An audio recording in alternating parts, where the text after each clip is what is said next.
Hello, everybody, and welcome to the show. Today in a studio, we have with us Jessica Fern-Kirkland. Welcome to the show, Jessica. Thank you, Adrian. I'm so excited we're finally doing this. Jessica is the CEO of Einstein Solutions and the owner of term Transformation Navigator. Yes. Did I say this right? You did. Yes, you did. I made it to like remembering it for 30 seconds, but it takes practice. With me, the more I practice, the better I get at it. For those of you that don't know about my history with Jessica, she was the CEO. She was the president of PMG Property Management before early this year, but early this year we got in touch, and I was hired by her as a vice president of maintenance facilities operations. We did some amazing things together over there for a fairly short period of time, and then the company sold, and we parted ways, right? Because the company didn't exist anymore. But just for context, right? We worked together. Yeah. We've been trying to do this podcast for a minute, so I'm super excited. Jessica, again, welcome to the show. Thank you. Thanks for having me. So, Jessica, I want to start with your journey, right? Your journey is unique in so many ways, and I'd like for you to share your journey with the audience and go for as long as you want to.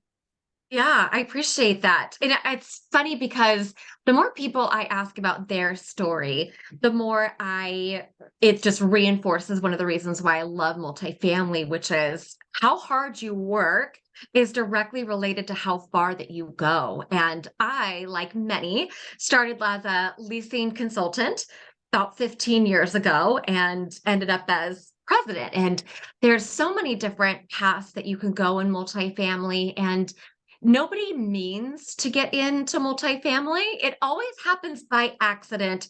Mine was the same. And I was working actually at a deli that I helped open across the street from the apartment community that I lived at. And my husband at the time, he and I had my son, Jackson, and he was less than a year old. So how old he is always how I remember how long I've been in multifamily. So yes, I've got a teenager, which is super fun.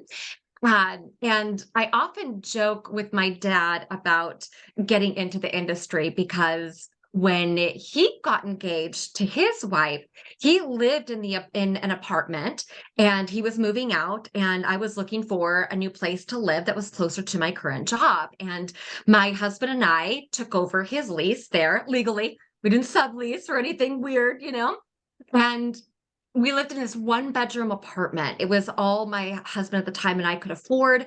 And it was me and him and Jackson. And I often look back, and my dad will remind me and he'll say, "Can you believe all of this? Like all of this that you've done started in K205, which was the apartment number that I lived in." And it is it's so symbolic to me because he's right. Like when I was 6 months pregnant with my son Jackson, I was working at a automotive service shop. A lot of people don't know this about me, but I went to community college for automotive. I got scholarships to go. I was really good and ended up dropping out because I ran out of money, and I was making way too much at the job that I had at the time.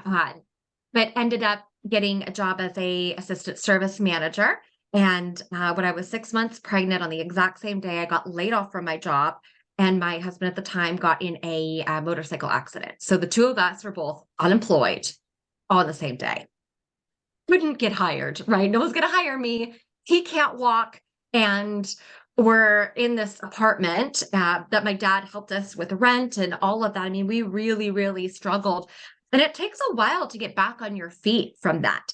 I grew up in a family. I was one of 4 kids. I'd shared a room my whole life, and we didn't have a whole lot, which I'm super grateful for because I learned how to be really thrifty and crafty, and being cramped in one space without a ton of luxuries it actually felt like home for me. And when we were able to move into a larger apartment was right after I finally said yes to the then community manager at the apartment community I lived at, who came to the deli and kept asking me if I'd ever considered a career in multifamily. And I kept saying no. I don't know what this leasing thing is, but I'm good. And finally, I did say yes. And it really, like the rest is history. I mean, I just loved the industry so much. I loved helping people find their home. I loved what home meant for me. My dad always said, take care of home first. And that's always stuck with me. And it's not necessarily the four walls and the structure. It's the, you carry home with you. And it doesn't matter if you're in a 1-bedroom apartment or a mansion. Like I take my home on the road with me all the time. Like my family and I will be camping in the middle of the woods and it feels like home. And that creating that space for people where I worked was, I mean, I was obsessed with it. And it's one of the reasons why when I finally moved up and got my job at FPI management, I fell in love with affordable housing. Like that, to be able to house people who's don't have access to things that are basic needs. Housing is a human right. It's a basic need. There are so many studies that support maturity, emotional intelligence, socio-emotional skills in children who have shelter. To be able to do that for people was exceptionally rewarding. I'm very passionate about affordable housing and providing affordable housing that's quality, where people can be proud of where they live. And so going through that journey, I spent 2 years at FPI as a community manager and was doing some like volunteer training at the time. Always wanted to be a trainer and worked with the director of training, and they had volunteer trainers. So no one official. We would just, kind of train in our area. And when it came time for them to add a full-time employee, she picked me. And I didn't think I was going to be in a training department full-time. I thought I was going to be a portfolio manager. I got my real estate license. My owner at the time, they actually paid for me to go through leadership training. It was a 2-year adaptive leadership course called Leadership East Side, which is an amazing organization because she wanted me to join asset management. And when I was presented with this training manager role, the next day, my VP was like, well, I can make you regional manager tomorrow. And my owner was like, well, if you hang on till January, we can make you an asset manager. And I had to choose right there, like, what is it that I wanted to do? And helping people feel like they are capable without any of the self-inflicted limits that they place on themselves, bringing out the best in people, empowering them. That's shown through everything that I did. And being in a training capacity was the role that I felt like I could carry out my personal purpose. And ended up working my way up to senior director of the training department. And when I felt like I outgrew that role, FPI and I shook hands, said thank you for the experience, and went our separate ways. And then ended up at Grace Hill as a senior director of multifamily product management, overseeing the content strategy across all the products, which was amazing. I fell in love with the frameworks of product. My brain works very well with that. I got to build, I got to engineer. I found out that I'm really good at mapping and process and workflow. And then was connected with someone who asked if I was interested in consulting for management. And that's how I got connected with Tides. And then they asked me to be president. And I said, what the hell? Why not? Like, it's once in a lifetime opportunity. And I know I can do it. No idea what I'm doing, but I'm going to give it a shot. And if I can look back at consistent patterns of why I think I got where I'm at is, well, my personal mantra is integrity always prevails, which is not always easy when you find yourself in really higher level leadership roles where the unpopular opinion, even though it's the right one, might not be the one that people are very receptive to, and honoring that anyway. And not taking any limits off of the table for myself. My whole goal in life is to live a limitless life. And I'm very driven by, once I reach a goal, like, what else can I do? Like, what else can I do? So just not getting in my own way, working through a lot of confidence issues, like everybody does. I have a tendency sometimes to really struggle with those things. It's kind of I'm very proudly neurodivergent and have ADHD. And so rejection sensitivity is something that is not talked about often, but can feel very similarly to imposter syndrome, only it's kind of like a constant doubt in yourself. And a couple years ago, I really made a commitment to rewrite my core belief that I wasn't good enough. And I spent a lot of time getting to know myself, who I was, what do I look like today, recovering from some things that had happened to me early in life. And I actually I remember when that feeling went away. It was like a day that I had gone without feeling like I wasn't good enough. And I was like, oh my gosh, like, am I doing it? Am I doing it? And being able to move past those things has been huge. And I think has really allowed me to take the risks necessary to take on some of these big roles. So I know I just talked for a hot minute, so I'll pause there. It's very important for me to ask this question, right? How did you find the resources to overcome this imposter syndrome? Like, what were the things that that helped you? Because I think more or less, we all feel in that position, like, I'm not qualified enough to do this. How do I push myself out of that state of mind? Because I think that's all it is. It's like a self-limitation, self-imposed limitation. It's not something that anyone necessary from an exterior wall, whatever, keeps us inside. It's our mind. We keep ourselves trapped in a mind, and we just don't think that we could expand beyond that point. So maybe you walk us through the process of how were you able, where did you find those resources to overcome this syndrome that followed you? Yeah, that's a great question. Well, I think everyone has to get to that point where they're tired of they're tired of their own BS. And I got tired of it. I got tired of constantly feeling like I wasn't good enough, like I wasn't capable, like I was let go every day. And that drive helped me be very successful because I was constantly on a mission to prove to myself that I was worthy. And it really just got emotional and it got stressful. And I'm not the only one who is probably in my mental health was impacted by COVID bucket. It's actually during the lockdowns where, I had all of this external stimulation, and I've always known that ADHD was a part of my life, but I wasn't actually diagnosed. Well, I've been diagnosed twice, but this time I took it seriously was a couple years ago. And when I had enough of myself and was like, I just can't keep telling these narratives. We all tell ourselves stories, and we've got choices with those stories. When we're under immense stress, stress can actually change our genetic disposition and our genetic expression of certain things.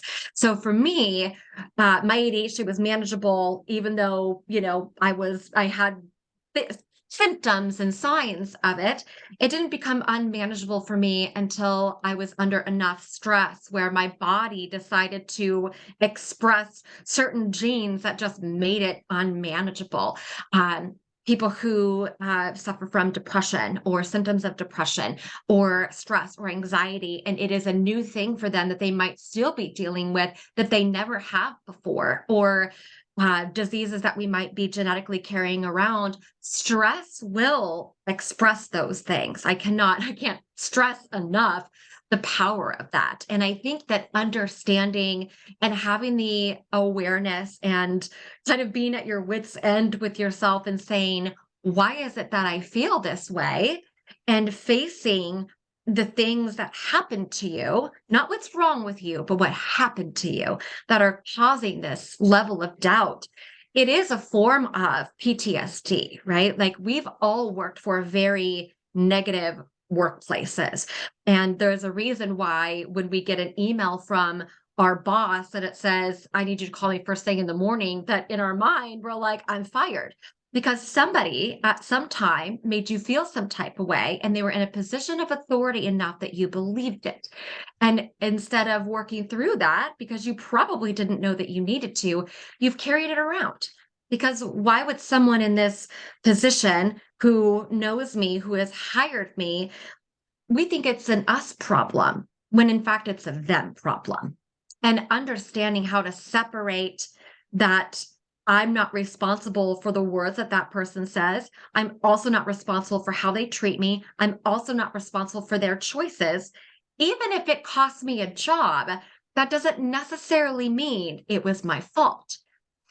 Being able to take accountability for the things that are my fault, understanding that failure is okay, and that it's good to make mistakes. It's actually how you learn. Embracing all those things about myself was a concentrated effort to learn that it's not that I'm not good enough. I just haven't gotten the experience yet. When we get a brand new job, when you've been promoted, like I could have felt so insecure about being president. I'd never done that before. I hadn't even been a VP of property management. I remember one person when we were at PMG wrote a comment on some of our social media that was like, she's never even been a regional manager. And that's true because I'm smart. I would not be able to handle that role, and I'm okay with that. But it doesn't mean that I don't know what I'm doing or that I'm not capable of figuring it out. Capability is where we could be performing. Ability is where we're currently performing. We often hold ourselves accountable to where we should be and not where we are. And that is a big factor in rejection sensitivity and imposter syndrome. You can't compare yourself to other people who have been in that role or doing what you're doing. We also have to be able to learn and understand where our knowledge limitations are and say, yeah, I didn't do that very well. I mean, that was taking ownership of mistakes is a great way to overcome imposter syndrome, because you take that having to be perfect and prove that you're worthy and prove that you deserve it. You're already given the job. Now it's time to shine. And there's a escalation and a growth that has to happen where you have to come to terms with yourself and know these are my strengths, these are my weaknesses. I'm willing to invest the time or the learning in order to, get where I need to go. But a lot of it is ego driven.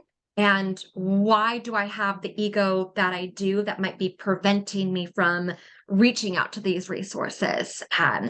Personally, I worked with a counselor on a lot of things, still do. I'm a fan of counseling. It's like you could say anything you want to this person and they're not going to judge you. And it's awesome. And it helps you understand yourself in a way that you might not be able to, and kind of get out of your own head. So hopefully that helps, folks take maybe a little bit, but a lot of it is about being tired of your own BS, knowing that you are worth it enough to go figure out why you feel this way, knowing that it's not your fault that you feel that way, and taking a different approach to the next, like build in failure as your growth plan.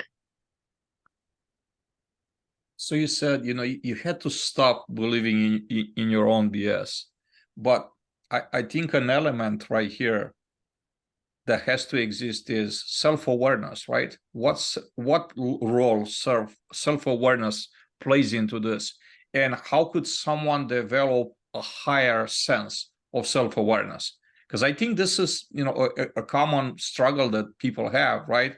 They're too much into their own stuff, and they're just kind of like so ideological about who they are and who they think they are, that actually they're disconnecting themselves from reality, and that's very harmful to them. So self-awareness, how do we discover self-awareness, and how do we raise self-awareness?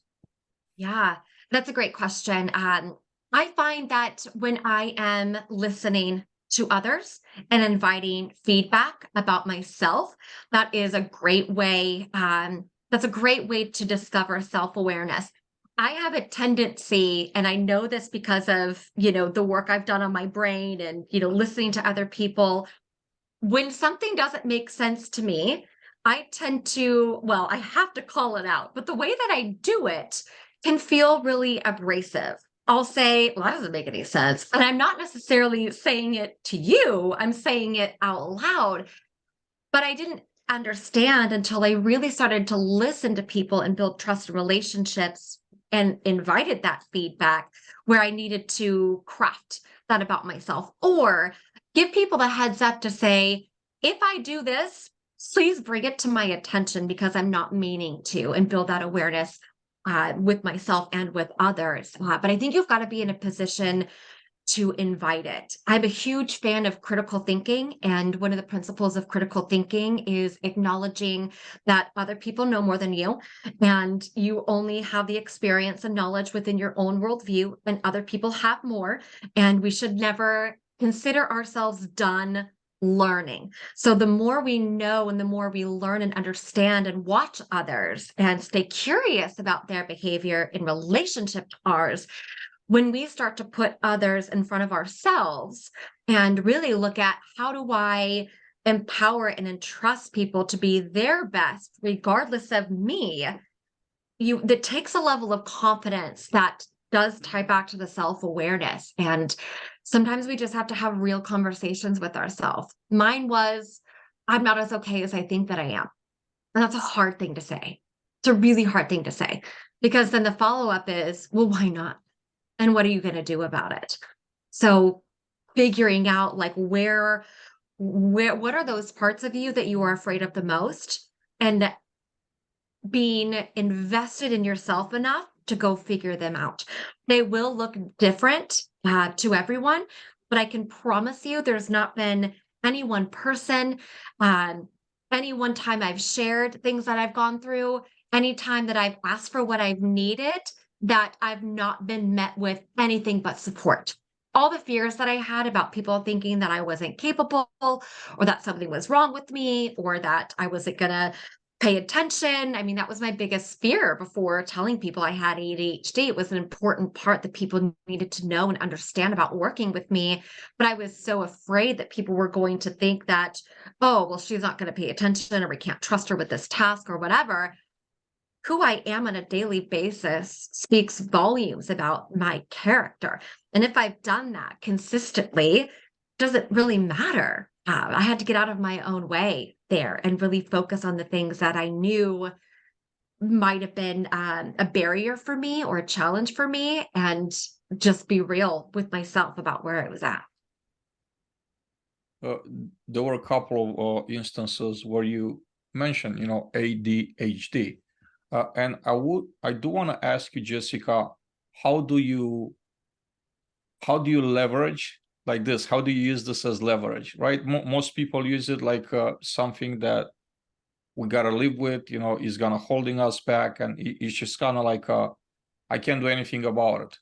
I think that, I heard you in more than one occasion, right? And I'd like for you to elaborate on this, saying and explaining how you're able to use this as a leverage for you to your advantage. Yeah.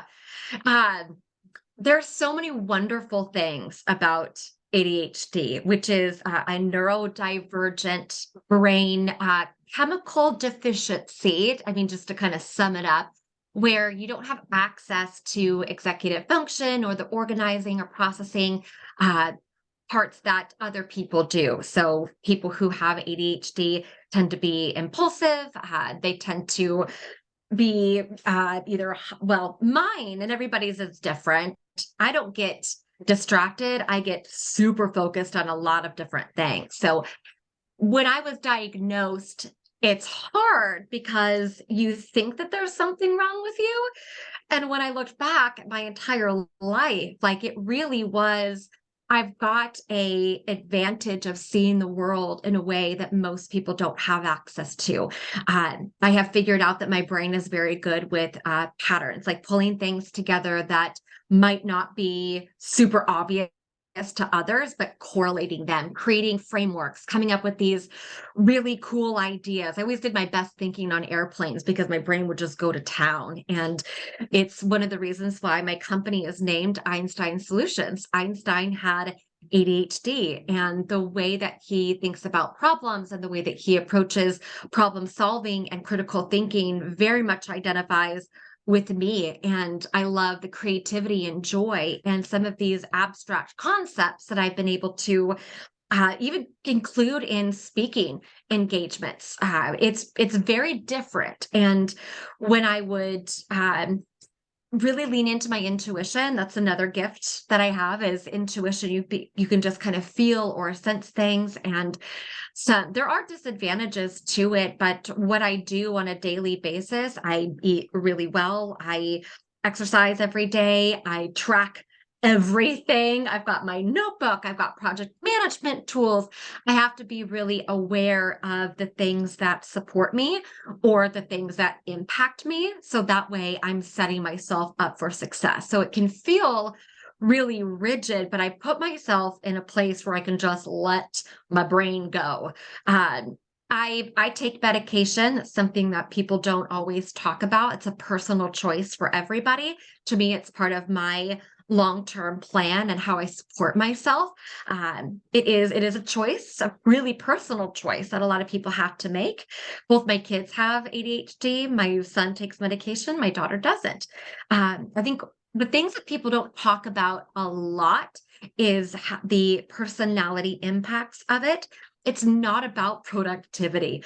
At least for me, it's not. It's about the way that I get emotionally flooded, and I do get impulsive sometimes, or the little nuances. But on the flip side, I don't second guess myself when I have a gut feeling, and I'm able to go for it without even thinking. That fear that exists for most people with the what ifs, my brain doesn't even have time to do that.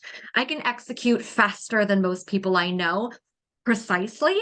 And when I'm making a decision, my brain has considered 18 ways, 360 degrees, and pull on information and experience in a split second that allows me to execute so soundly while also maintaining integrity and sound decision making. So there's a lot of advantages to it, and I wouldn't be me without it, and I love it.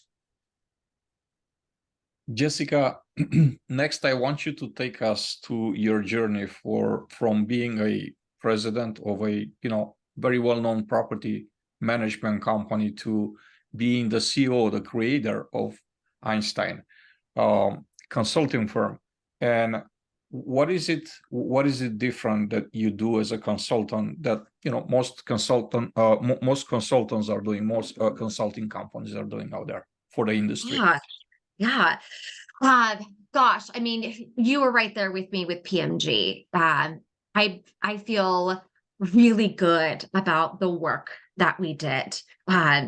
I had done a survey before we closed shop and handed over the keys to the castle. And I think one of my favorite metrics in there was that we were able to increase organizational trust from 55% to 75% really from the time we had a full executive team was, January, February. So just such a short amount of time, these different ways of thinking and approaching organizational development, even property management, they were effective. And I feel really proud of that. None of us expected it to end that soon. And I think that was the part that I struggled with the most was, God, I wasn't ready to be done. I wasn't ready to be done. I had so much left to do. And I started Einstein Solutions a few years ago when I opened the LLC, when I was speaking a lot because I was getting compensated for that. And I needed a way to legally accept those funds. And I've never wanted to own my own business. You can ask my husband. Anyway, I didn't want the headache of doing it. And it happened so organically. Once we were done with PMG, I had people reach out, say, are you thinking about consulting? And I had all of these wonderful things that I wanted to help a lot of organizations with. And probably would have been a little gun shy to go right into another, higher level role. I don't know if I would have been president again. But I gave so much of myself to that last role. I kind of needed to step back. And one of the things that I wanted to do differently and that I am doing differently now is, instead of, I don't like the word consulting, no offense to anyone who consults, but I just want to do more than that. And what I do differently, and this is where transformation navigating is coming from, is not only am I really great at helping companies implement and do change management, especially around technology, but there's a psychological reorientation that needs to happen for people to adopt change. You can't just flip on a switch and all of a sudden everyone's like, huh. It takes a concerted effort to help people understand new workflows or manage the loss that's associated with change. So that's one of the things that I do differently and approach differently than anyone else I know. Is I am right now partnering with some property technology companies to help with customer success and implementation on the operator side, where the baton is passed from prop tech to operator. I help with road mapping and project management, but also the psychological roadmap that it's going to take for the investment to be successful with employee adoption. So that's one of the things that I'm doing, organizational development. Sometimes people think that when a role leaves, especially like a VP role or an executive role, that you just backfill it. And it's actually a great opportunity to rework your org chart and say, is this what we need? Or what does the future look like? So I'm helping companies brainstorm what that looks like.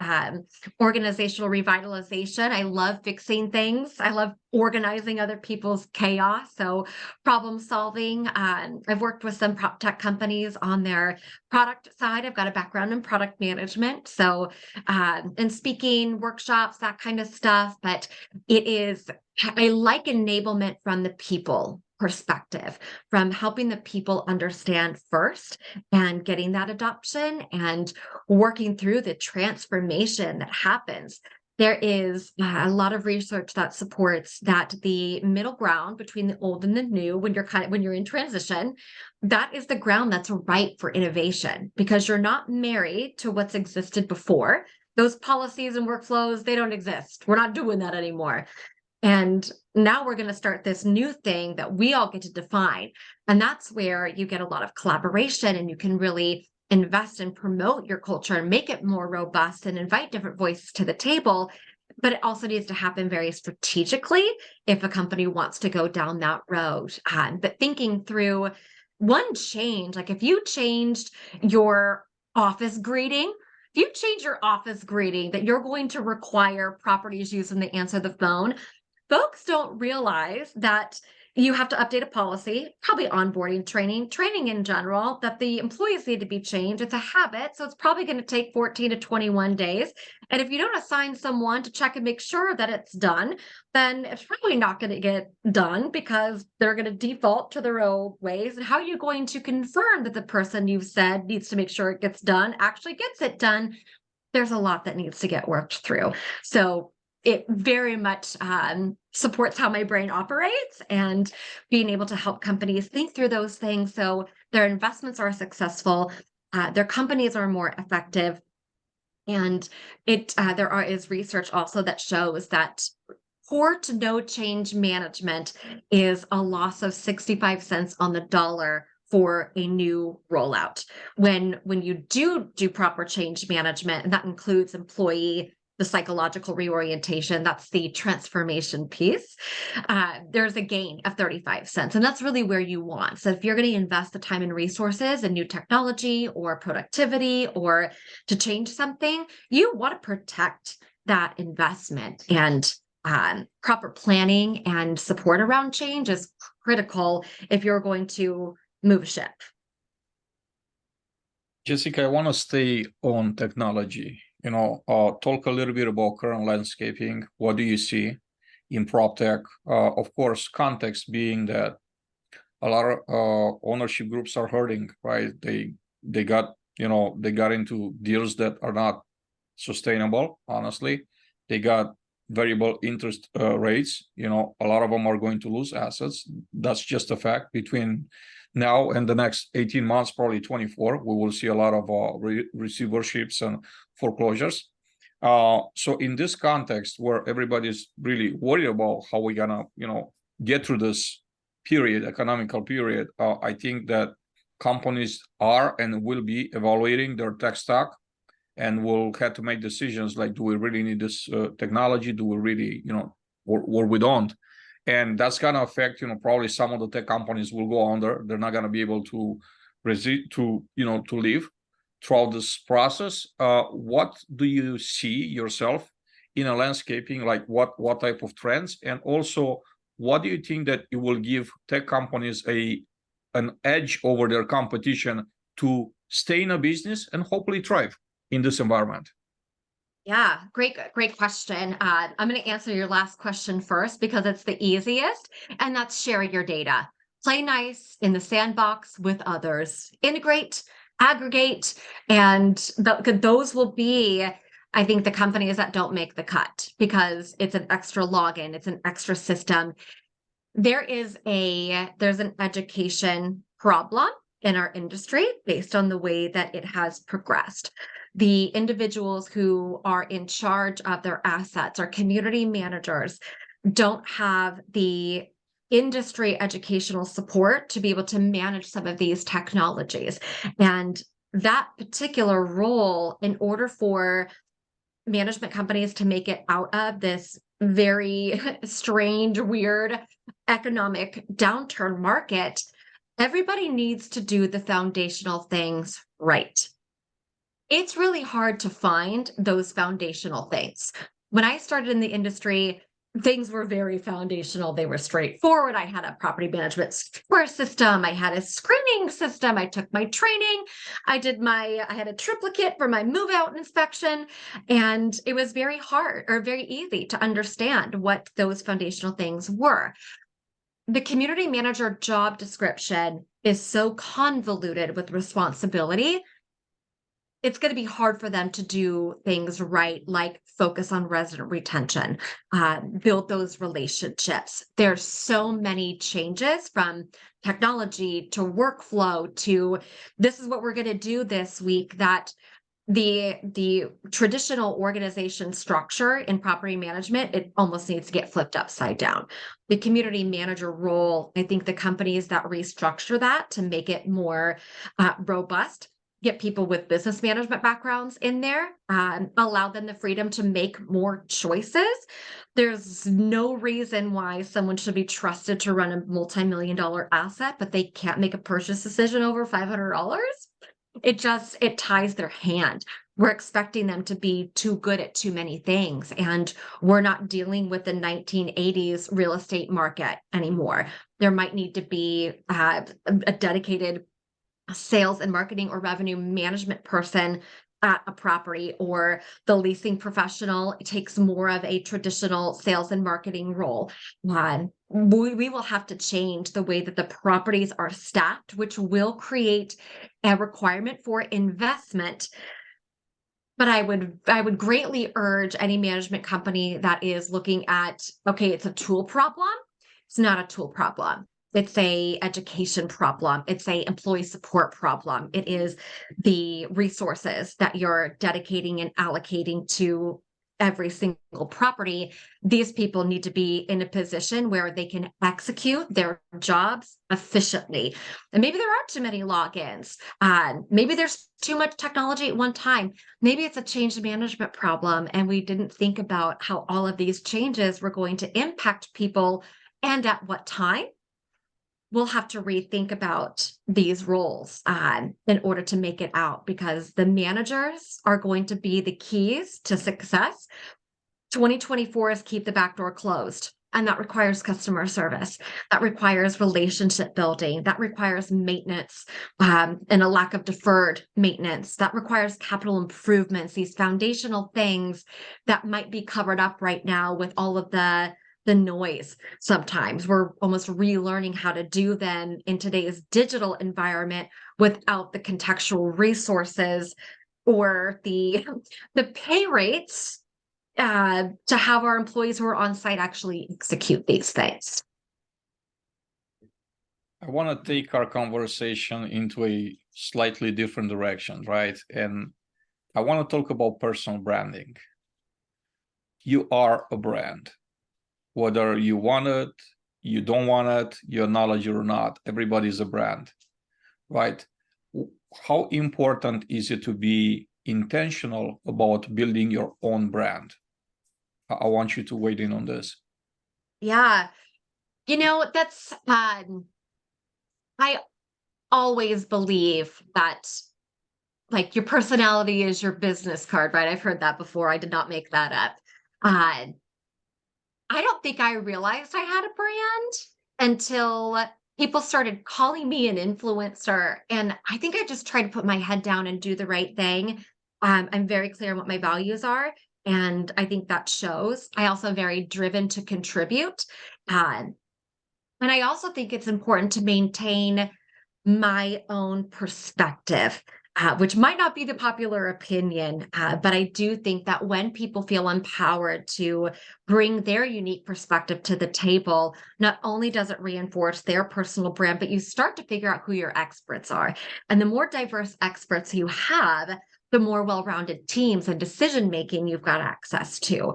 So I think that in a world where we can be very influenced, and it is easy to be kind of a value chameleon, where maybe my values are one way with you, but another way with somebody.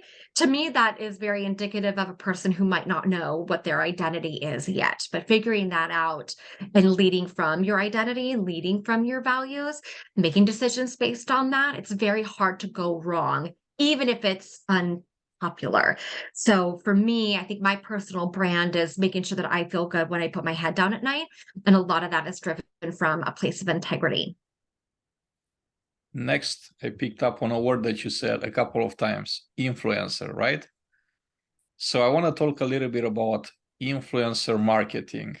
Do you see this manifesting in our industry? And is there a benefit for companies, whether they're management companies or on a vendor side, service providers? Is it beneficial for them to associate in some fashion with industry influencers to help elevate their brands? I mean, I'm just going to call a spade and say yes. For some reason, this industry, we've got like a secret password to get in. It is one of the number one questions I'm asked from on the supplier side about multifamily is, how do I get in front of somebody?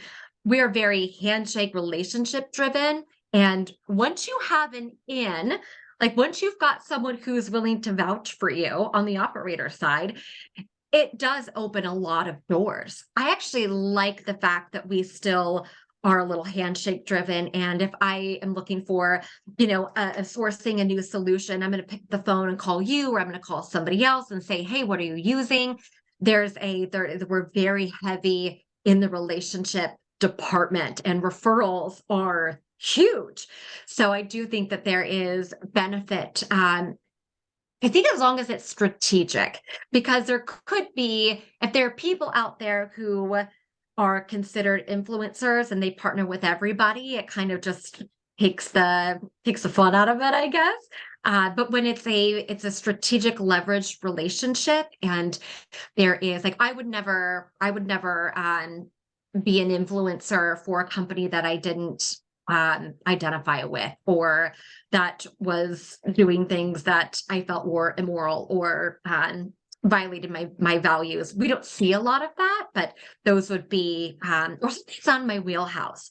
Because if I'm going to make that arrangement, I really wanted to be able to support that company because I believe in what they're doing, and vice versa. I think there could be some benefits in it for me, especially with my line of work now with consulting and change management. It very much translates into both property technology and operations. But finding an influencer, which I like to use the word contributor instead of influencer, because I think that's how we became what it is that we are. You're a great example of that, right? You would just give back to this industry because we love it so much and we want to see it successful.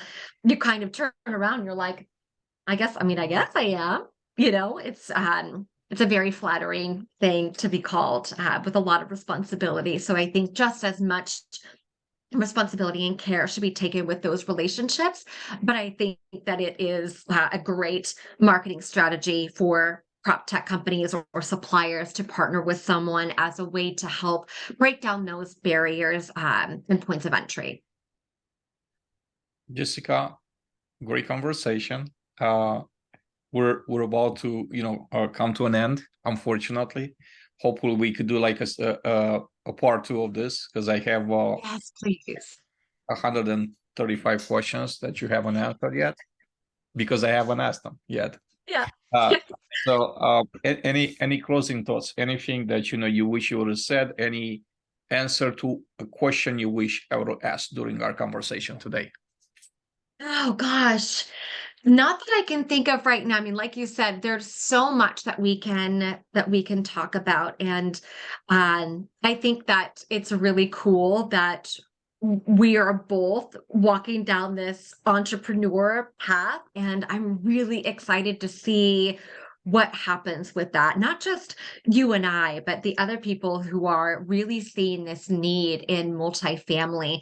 Those, I think I would tell people who might be maybe in that transition period too, is given your experience, knowing where the industry is going, listen to that inkling in you that says there's more. Like we need the voices now more than ever to help advocate for the change that needs to happen for not only real estate to continue to thrive, but our industry to continue to thrive. We need those voices more than anything. And I really appreciate the opportunity to chat with you and share part of my story. I told you some things that I've not said in a podcast before, so I was happy to be able to share some of that. So thank you. Well, and thank you for taking the time to be here with me and with us, the audience. I want to ask you, what are some best ways to get in touch with you? With how can people get a hold of you, and maybe if they're interested in a collaboration? Yeah, so I'm on LinkedIn, obviously. I'm on very easy to find there. My website is einsteinsolutionsconsulting.com.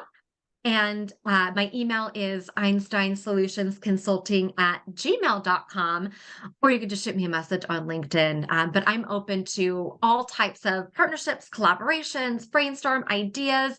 I've had amazing conversations and can't wait to connect with people and hear their thoughts. Jessica Fern-Kirkland, thank you for being here with us today. Appreciate your time and a great conversation. Thank you. Everybody, I'm your host, Adrian Danila, and this is Multifamily Chronicles. Thank you so much for joining us today, and I hope you have a great day, and I hope to see you back here soon. Take care.